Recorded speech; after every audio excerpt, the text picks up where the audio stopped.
Hi everybody, I'm Nicolai Tangen, the CEO of the Norwegian Sovereign Wealth Fund, and today I have a real pleasure sitting down with Aliko Dangote. Aliko is the founder and the CEO of the Dangote Group, Africa's largest industrial conglomerate. Nearly 50 years ago, he started with a small trading firm in Nigeria, and today his empire stretches across the continent. He has built what many said was impossible, a large-scale African industry from scratch. Warm welcome. Thank you very much, Nicola. It's a pleasure having you. It's great to be here. How did it all start? Well, I started as a trading company in 1978. And what kind of things did you trade? Cement. At that time, I started first with cement. I was getting 4 or 5 trucks and trading them there in Lagos. And then later on, I got into fish, into rice, into sugar. And, we continued to expand. My first import of sugar was actually in 1980.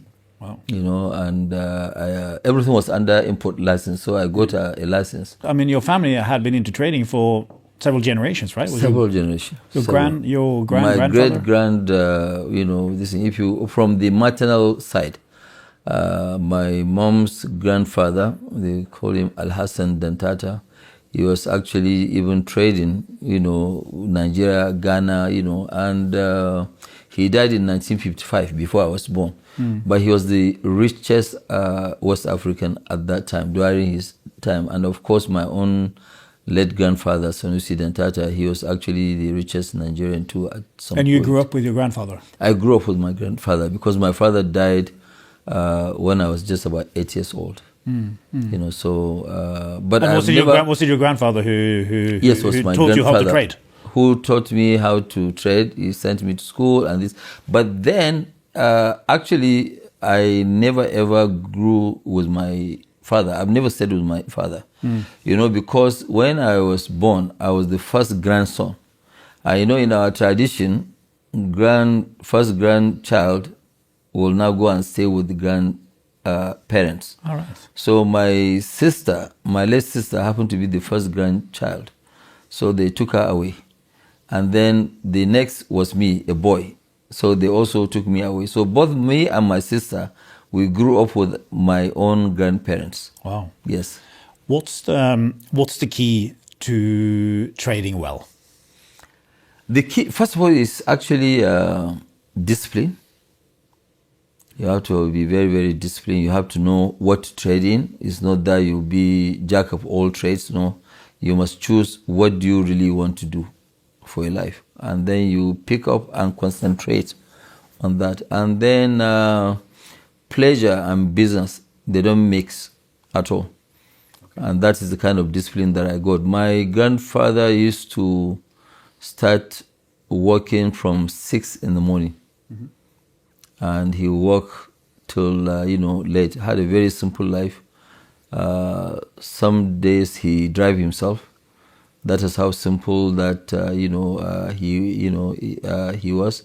Very disciplined, honest person. I actually took a lot of things from him. What did you take from him? First of all, to be very honest, to make sure that you are fair to everybody, to be also generous. He was very generous. To tell you how generous he was, he gave out all his assets and money before he passed. Wow. And then also in terms of business, he has always been very, very, very, very fair to everybody. When you say that business and pleasure don't mix, does it mean that you don't like what you do?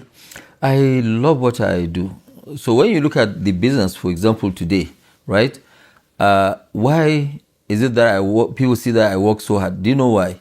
Because my business is actually my hobby. Yeah. I take my business as a hobby. Because if I take it as a job, I won't work this hard. How hard do you work? I work, let me give you an example. I go to bed maybe sometimes 11, 12, but I wake up around 5 in the morning. I go to the gym. By 7:30, 8, I'm done. Then I go to my office. And I work as hard as any staff. And you are close to 70 now? I'm close to 70, yes. I'm 69. Yeah. I turned 69 just a month ago. Actually, about 3 weeks ago, I turned to 69. But I think that discipline is good, because I don't want to. Let me tell you something, Nicola. For example, when I decided to go into industry, you know what I did? I sold all my properties in the US. I had 2 houses in the US, big mansions, and I had a house in UK. And I wanted to really sit in Nigeria and concentrate. Why? Sometimes when you own a house, a holiday home, anywhere, you have to create that time to go and use that property. So now my life is very simple. Wherever I go, I use hotels, I pay. When I leave, nobody will call me and say I have a burst pipe or something is wrong. So I'm committed to what I do. And I just don't do things off-head. I always create a vision. It's just like now we created a Vision 2030, so that I know I have a target to meet. I just don't do business on a normal, no. All my businesses, they are targeted. How do you decide which businesses to be in? Because you could have chosen everything, and then you've had a few things and you focus in on fewer things. Well, I first of all look at what do we need as people. What is it that we're supposed to be producing and we're importing? So we do what you call backward integration, which means what we are importing now, we produce it. We produce what we need. And we are now producing things that when you wake up as a human being, every morning you must use part of what we produce. So that's like cement, sugar. We do cement. But you have sugar, also tried flour, and you tried textile, and you exited that. I exited that, yes. Yeah. Because of the foreign exchange challenges, that's why we left the flour, mill. But today, we are very, very good in terms of exports. If you look at it now, part of what we are announcing is that when you invest in any of our business, going forward in the cement, for example, in the refinery, in the petrochemical, in the fertilizer, in the port, we guarantee to pay you dividend in dollars, because we're very well into exports. 80% of our revenue will be in dollars. So that is why we are now saying that, look, yes, you can have a choice if you want. For locals, we can pay you in Naira. If you don't want Naira, we want to de-risk. Because most foreign investors sometimes, when they invest in a company, what actually matters to them is that when they get their dividend, it's difficult to also get money to buy and remit your money. But we have addressed that issue. We are saying that, look, invest. And you generally reinvest the money back into the business? Oh, all our business. Because if you look at Dangote Industries, right from inception to date, we have never ever paid any dividend. If we are going to get dividend, we only get it from companies that we listed. But companies that are wholly owned by Dangote Industries, which they are not listed, we never ever take a dime out of the company. But Aliko, when you look at the group now, what would you say are the, let's say, 3 most important decisions you have made that has made this a success? Actually, major decision is to now go into cement in trying to save a lot of African countries because they are struggling. Cement was selling for $250 a ton in countries like Zambia, in Congo, Brazzaville, in Nigeria. You have to pay and wait for 3 months. So we realized that, look, people who are in cement, they are not really serious about making cement available. So we now came in and we have now invested heavily. And you're in 14 countries in cement? We're in 14 countries. Yeah. Now again, when you look at oil, in Africa, we have a lot of countries that they produce oil, but they don't refine. So they export the crude oil and now they import the products. And importation costs a lot of money. It actually goes deep into our own reserves. So when I look at Nigeria, for example, today, I say, okay, fine, but we've been having fuel queues for 52 years. Sometimes people used to stay at field during Christmas. You might have to go and queue for 2 days trying to buy fuel for a country that produces oil. And we have tried government refineries, They are all destroyed. They were not really doing well. So we said, okay, fine. Let me take this bold decision. So then you decide, I'll make a refinery. I decided that I'm going to make a refinery. And let's make the biggest ever in the world. In the world, ever in the world. Right. 50% more than the biggest. $20 billion. $20 billion of investment. Tell me about it. So we started with that. We launched the project in 2013. We have had issues of the land for 5 years. One land, 3.5 years, the other land, 1.5 years, that we have not been able to get even access to it. All this will be blocked by what you call the mafia in oil business to make sure that we don't come and address these issues. But we were not deterred at all. We were actually focused. We knew what we were doing. And Nicola, when we started, right, the exchange rate of Naira was 156. We even got up to 1,900. But we still went ahead. We had to build our port because there was no port in the country that could take those heavy equipment. One piece was 3,000 tons. We have another, which is the regenerator. Then we have another piece, which is the crude distillation unit. That one is 2,700 tons. So we have almost about 30 of these equipment. And we built the refinery importing most of these preheaters and co in modular forms. So you have to build a harbor, you have to build roads. We have to do water. Water is 440 million liters of water, which is treated water. So our water department alone is more than, let me say in hectare, in size is more than 30 hectares.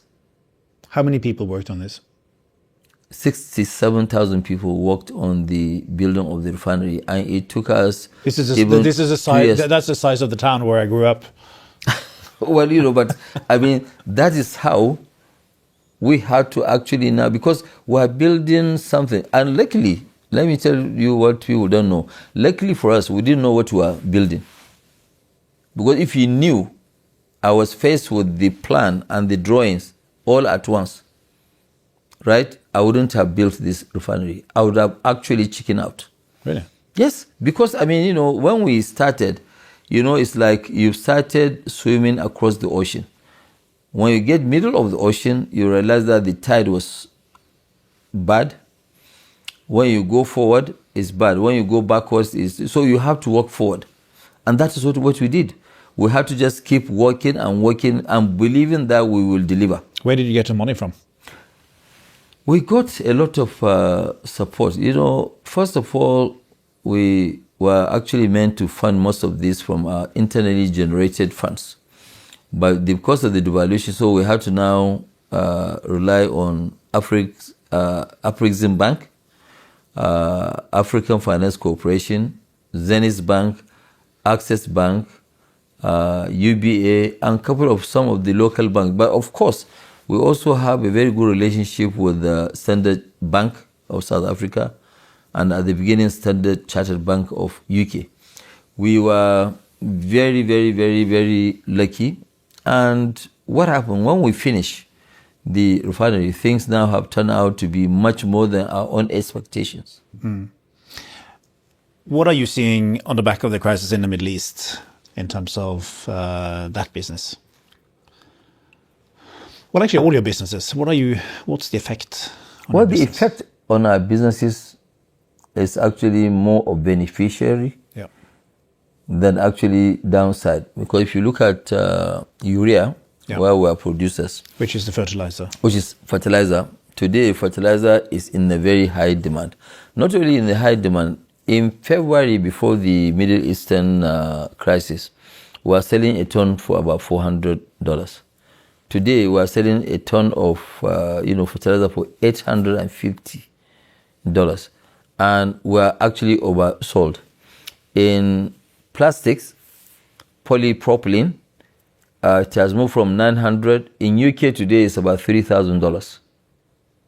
Okay, and for us, if not because of the polypropylene we are producing today, all the plastic industry in Nigeria, which they are very huge, they are almost like number 2 or number 3 in terms of employment, they would have shut down because there's nowhere you can even get it. Our aviation were oversold till end of, till middle of July. And we're producing 20 million liters a day. Where do you source your crude now? We source about 56% from Nigeria, some from other Angola. We buy quite from Angola. We buy from Libya. We buy from US. At a point, we are doing almost about 7 to 8 cargoes of WTI from US.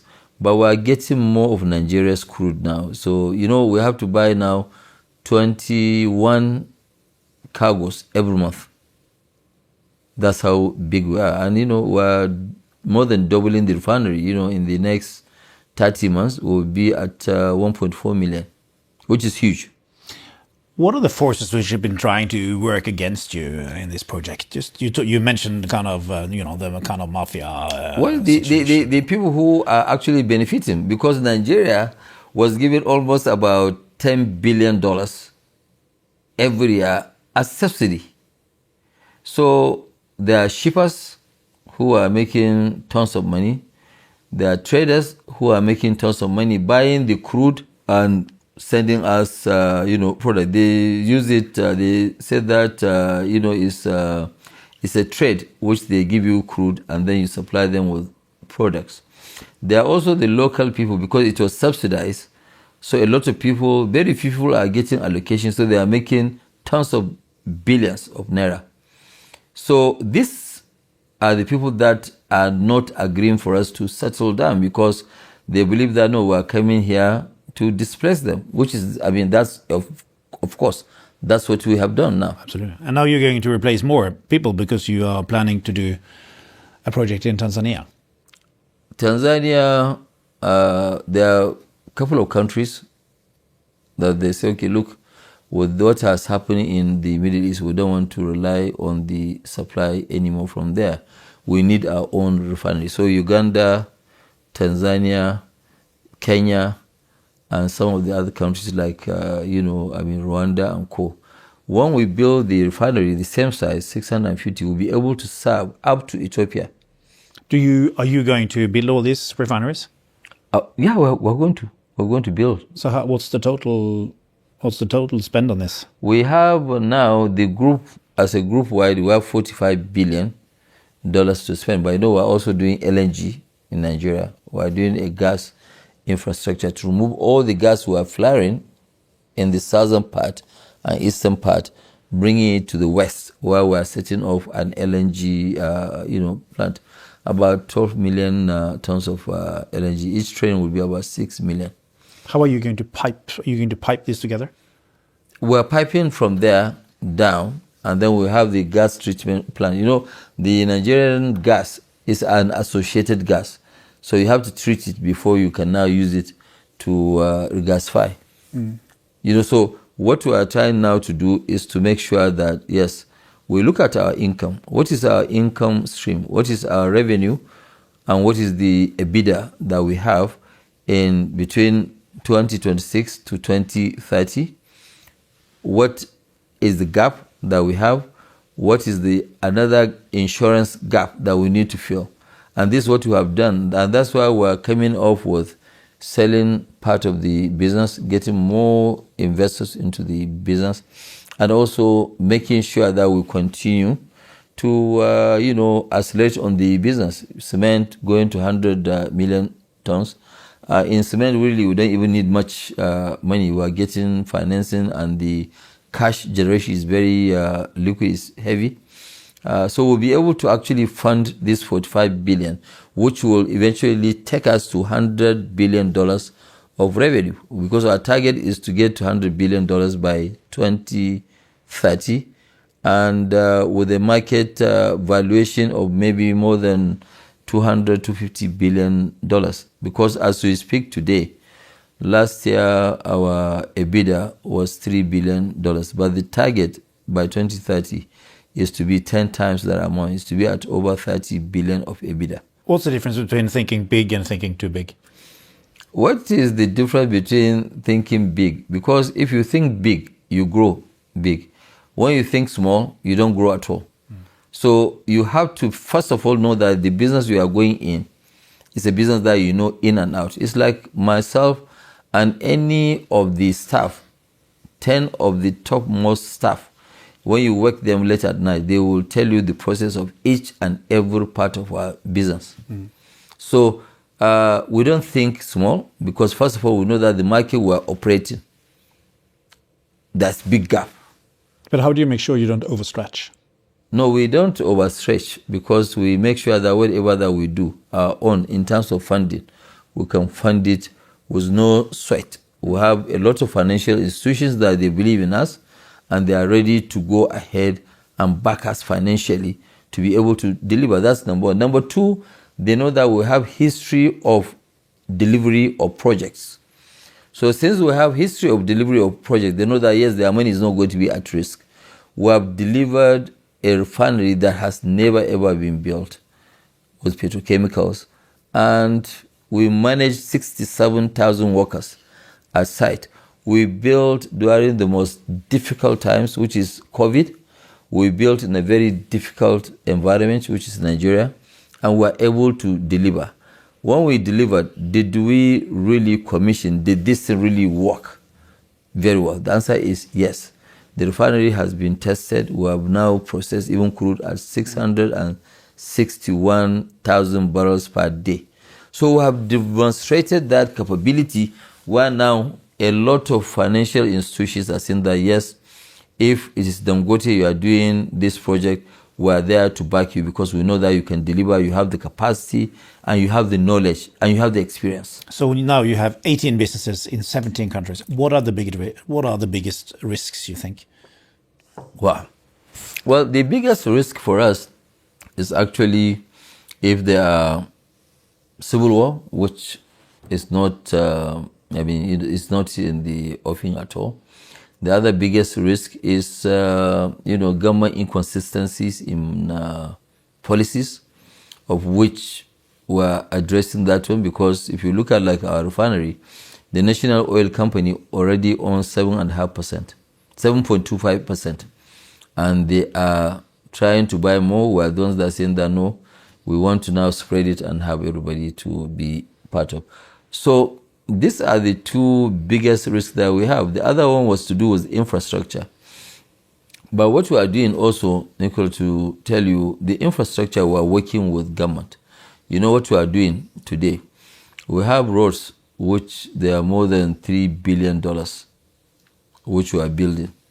So the issue is that because our taxes, our companies are doing well, so the taxes are high. Because you're the biggest taxpayer in Nigeria. Well, yes. So now what we are doing is that we are building roads. When we build the infrastructure as roads, there is a government policy where they allow us to defray what we have invested in the roads over a period of 3 years. First year we take 50%, second year 25%, third year 25%. So we don't really wait for government to give us that infrastructure. We are now building the infrastructure to be able to absorb the kind of businesses that we are doing, and not only for us, for the other investors in Nigeria. But what are the challenges when you are the biggest employer in the country, you are the biggest taxpayer, and you are dependent on the government? What are the challenges operating in that environment? Well, we are not depending really on the government. No, because if you look at it, it's like anywhere in the world today. People who are operating in America, for example, tomorrow morning, if Mr. Trump wakes up from the wrong side of the bed, he can bring a regulation that can either help them or try to slow them down, which I think today those things are changing. Even in Africa, because the governments, they believe that the only way for them to, create jobs, to create employment is through the private sector, because the government is already full to capacity. They don't have the resources to do that. But depending on the private sector, where now you give very good investment policies, right? Given those good investment policies, it means that it has made the governments to be partners. How are they partners? Today, if I run the business, even when I don't make money, I've generated a revenue where the government will collect VAT and they collected minimum taxation. So government in some of this, like our cement business, I keep telling people that government is making more money than us because of the various taxes that we pay. But we're happy because we're also growing. So we're okay with that. You know, we want to also behave and be a good, socially responsible company. And that's what we are. So it is a partnership where government will now give very good investment policies, good regulation, and making sure that, yes, we also don't abuse the system, which we don't. What is it that foreign investors don't understand when it comes to doing business in Africa? What they don't really understand, there's one thing that is baffling them, that, okay, fine, if what you are saying is good, how come we Africans are not investing in our own economies? Because the mistakes that we've been making in the past is that we are looking for foreign investors. But foreign investors are only attracted by domestic investors. So, and that's what we are doing today, Nicola. Because if you look at it, we are investing heavily. I mean, we don't even take money out of the business. So, majority of companies today, I can just mention a few, like ADNOC. We're in a very big discussion with them, and we want to have a very serious partnership in fertilizer, in the oil business, and in any other businesses like infrastructure. People are looking at infrastructure. That's why we're building the biggest, deepest port in Africa, in just about 60 kilometers away from Lagos. So these are the sort of things that we are doing, which I believe now the government also themselves, they realize that, look, for me to deliver on my electorate promises, I have to work with the private sector. So that has actually given us an insurance, because if the government disrupts any of our business, they will be the first ones to suffer before us. How different are the African countries in terms of culture and company culture, and just how different is it to do business in the various countries? It's not really very difficult, because it depends on what kind of culture you try to create in your own organization. Right. If you have a very solid organization, you have very good culturally trained staff, it's as good as being operating anywhere in the world. So, I mean, there's actually no issues about that at all. You know, like what I told you, we just don't go and pick up people from the street and employ them. No. We have an academy. We have graduate training. These are people that we employ, the best of the best in universities, and we put them through what you call graduate training. And once they are, and we have always been giving them a choice, to be fair, because we are the big corporation in the country, or even in the continent. We are saying that, look, if you are happy, stay with us, you have a guaranteed job. But after you are training, you might as well, even if you have a better offer from Shell or any other company, you can go there. So we are actually contributing to the national development of the country. And now we are in 14 African countries. What we always do also is to go to these 14 African countries and bring them in to train them. We have also what you call young global leaders, which we have now trained over 200 Africans. And it costs us a lot of money, because it's in partnership with Davos, with the World Economic Forum. World Economic Forum. So World Economic Forum, they are doing this same for Africans. They are giving Africans only 5 slots. So I said that, no, increase it to 25 to 30, and Dangote Foundation will pay the bill. So which we have now, I think it's a project that is costing us about 700,000 Swiss francs every year. And we're picking up people that we don't even know. Some of them, they are, but you have to be below 40. Some of them are ministers. So they go now and join these young global leaders, with a very, very good design, and they are very happy. We have But when you look at the demographics of Nigeria and Africa, you would need a lot of young leaders.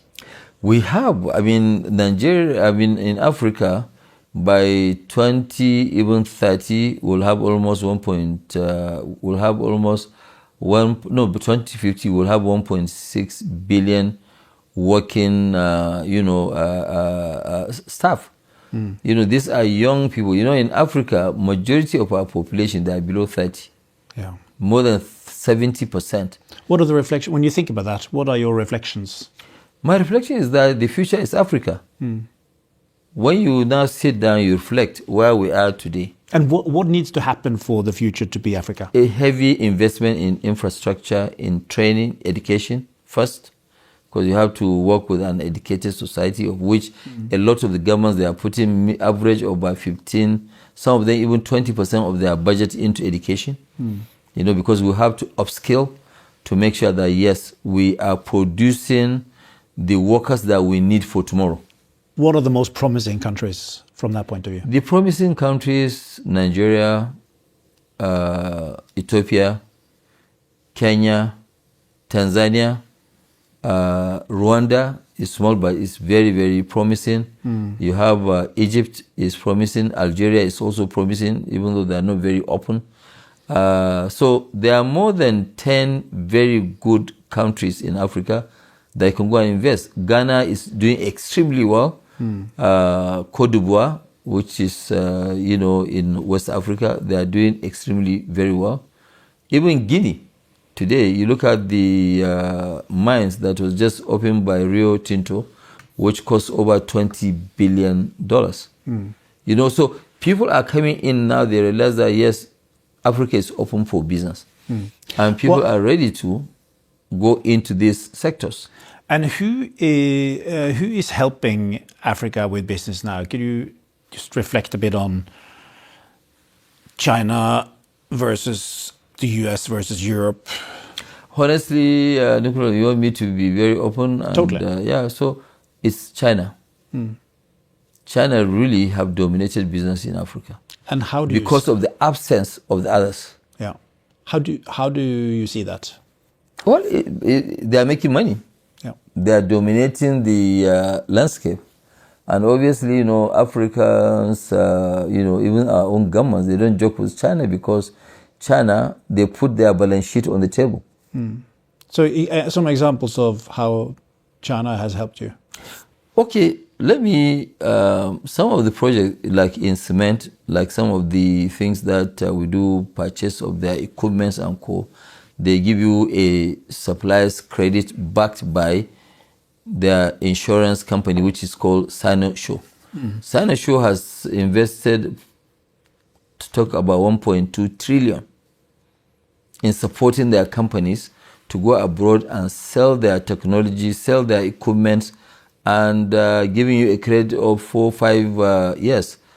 Okay, but if you are now going to now, if I now go to Italy, for example, and they're asking me to write a check of a power plant of $500 million that I want to, you know, build. And I have one which is also good, might not be even as good as Italy, okay? But the Chinese are saying that, no, just give me 20%. The rest, I will give you 5 years, you know, financing. Which one are you going to take if you are in my shoes? Obviously, you take the Chinese one because the Chinese one, it means that I can do more. These ones, they will suck out my cash and I won't be able to do more. So for me to grow that big, I also need to leverage. I'm not going to over leverage, but I need to leverage the business to be able to get to where I want to be.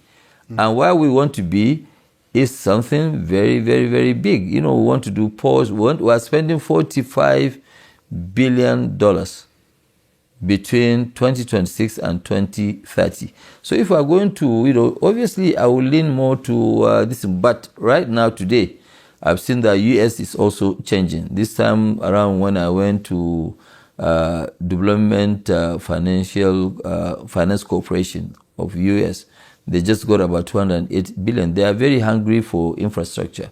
They are very hungry for the ports, and they are ready to lend. So with that one, then they are ready for us to now look at them and do more business. I've had the delegation of some people from the you know, House of Reps of, the Assembly of Japan. And what I told them is that, no, Japan, you'll be missing for a very long time. And today, when you are coming, make sure that you come with your own balance sheet on the table, because we have choices of buying from many other countries. But if you don't really come with that support, I have to go to a country that can give me that support for me to be able to leapfrog to the next level. Yeah, I can see that. Do you think it's possible to increase efficiency in Africa without increasing inequality? Well, the inequality issue we have to address. It will be very difficult to do that without addressing the issue of inequality. And that one, I think various governments of Africa, they are working towards that. And I'm sure we'll get there. And climate? Well, the climate, when you look at, we are not the biggest polluters. In those whole thing, we are less than 6% of the polluting the environment. So we are doing quite a lot. You can see. But it's difficult. I mean, cement production is difficult, right? Yeah, but we have quite a lot. In cement today, Nicola, it's not like before. If you come to our cement plant, even under the kiln that is moving, rotating, you can sit down there and eat. The process that we have is more stringent than that of even Europe. In our own plants, we are using robotic machines. We are using, the dust emission is very low. We are using alternative fuel to make sure that we cut down all this. And if you look at it now, what are we doing today? The biggest polluters are shipping companies. So we are stopping almost maybe 500 ships from going in there to pick up crude, to go and refine, to now bring back the products. Today, as we speak, almost all our trucks, maybe 90% today of our trucks, are all CNG. We are not using diesel. Even though we produce diesel, but we are using cleaner energy for that. We are looking at now not only generating power from hydro and gas, we are also doing solar and wind. So because we have massive land, especially in the northern part of Nigeria. So in every aspect of our own business, which is also driven by the government, is to see how do we actually, because this climate change is real. Yeah. But with us, we have a lot of issues to address first before we now get to that. So what we are doing now, we are doing them simultaneously, trying to provide for our needs at the same time working on the climate. Yeah. Because today we can't just say that, hey, look, climate from today, we will not do this. No. But what we are doing is that, yes, we are providing what we need, but at the same time bringing in the climate issues into place so that we will be out of these climate change issues. Yeah. Aliko, let's move on to leadership. When I talk to people about you, one word that comes up again and again is patience. Yes. What's the key to patience? The key to patience, first of all, we have very good people that we are leading in the organization. So sometimes you have to be very patient for people to be able to pick up and be able to prepare themselves for that leadership. So we are preparing a lot of our people to be able to take over that leadership, and that's why we have to have the patience in terms of, okay, fine, somebody will just not start running first day. So my leadership style is to make sure that, for example, when I'm hiring people, I always hire people who are more intelligent than me. Well, I doubt that. But how can you check whether I'm a patient guy? So now you're interviewing me. What do you ask for? Well, if I'm going to have this, in the interview, that's why we just don't do interview through the Zoom or whatever. No. We have to, first of all, sit down with you and talk to you. You can also ask us questions. But what we are looking for is to have that chemistry.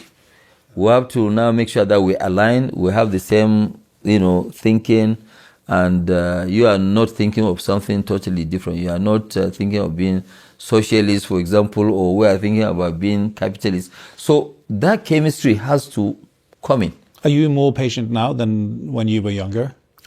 To tell you the truth, let me be very honest with you. I'm more aggressive now. Why? Because I've seen a lot of opportunities that I've never ever knew that they exist. Wow. Never. I've never ever. I told people that I've never ever dreamt of my own company. I've been an ambitious person right from childhood, but I've never ever thought of my company being 10% of where we are today. And we still have a lot of, opportunities to go. Because I look at like China. I mean, look at a country, for example, like Singapore. They don't have natural resources. They don't have land. They don't have anything. But they've been able to create something out of nothing. So when you look at the opportunities that you didn't see before, what are they? Oh, a lot. A lot. I mean, we have the critical minerals. Africa controls about 60% of the world's critical minerals. We have young, energetic population. We have the most arable land in the world. 60% of the arable land of the world is there. Okay, we have land mass. So all this one and the minerals that we have, we are not actually processing any one of them. So the opportunities are enormous. A lot of now, you look at what happened now between Ukraine and Russia. European countries are now ready to see where can they get their energy from, like LNG, for example. Nigeria, like what I keep telling people, is not a country that we don't have oil. The oil that we have is not as good, not as much as the gas that we have. Most of Nigeria's gas, came out by accident as a result of looking for oil.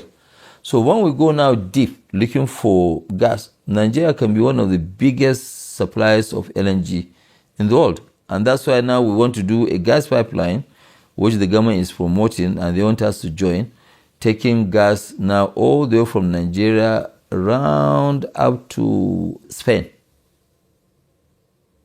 by the coast side.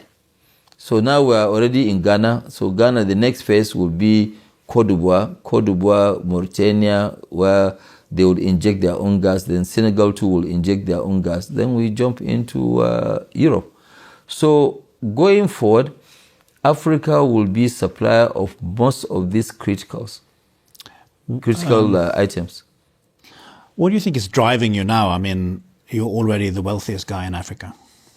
What is driving me is legacy, actually. It's not about being, richest, because, I don't have too much of needs, that's why, today, okay, I'm restricted. I cannot just do the giving pledge where now I pledge all my wealth to this, in my religion, Islam.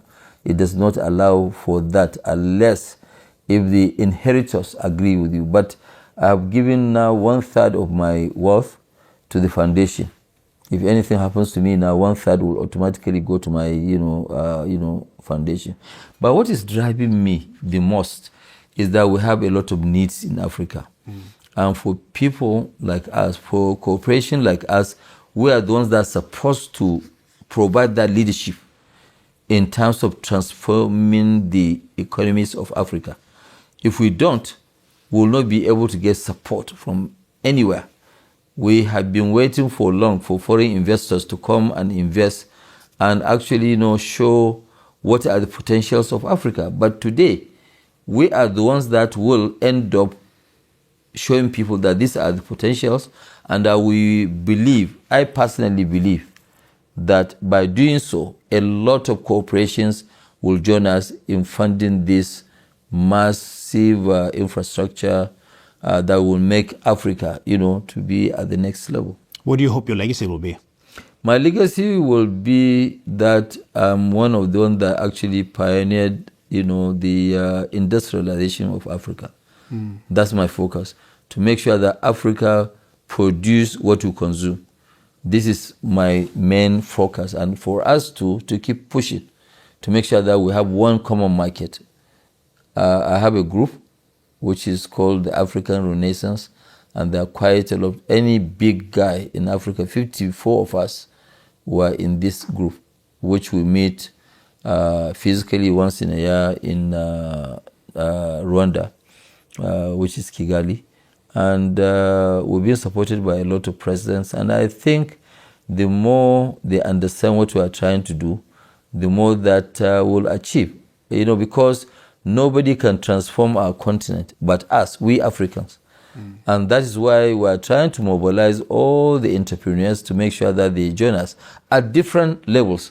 Some will be doing big things, some will be doing medium things, some will be doing, this. And then that one will attract foreign investment. Where now, because we don't have enough to be able to provide and take the continent to the next level. How do you use your foundation to try to improve the continent?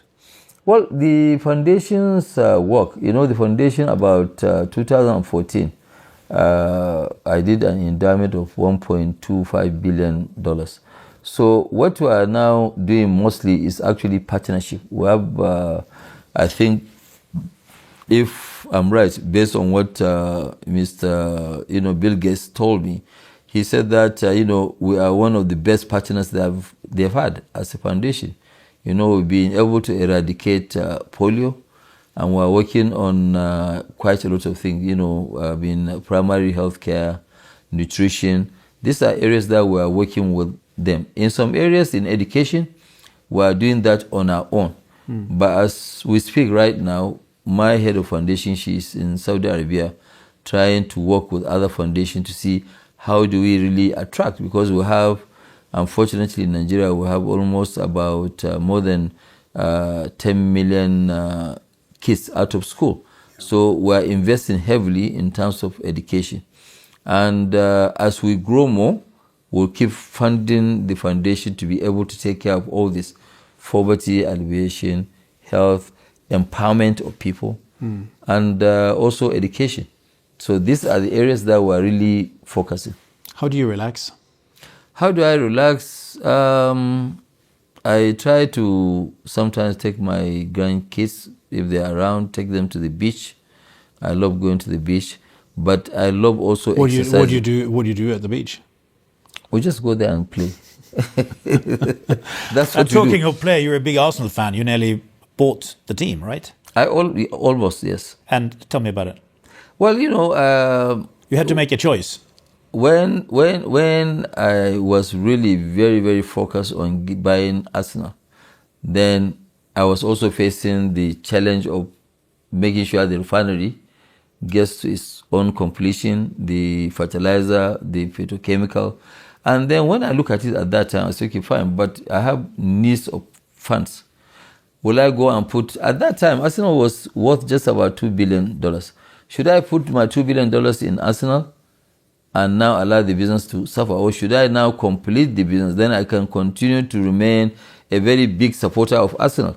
So I decided that no, I'm going to continue to support them, watch their games, go there, and I am an Arsenal fan rather than now trying to do you have a scarf? You have a red and white scarf? Yeah, I have. Even, the t-shirt. Every day, any time that they are playing, I always wear the t-shirt. And I have one, which was also signed up by the captain. So, I'm a fan.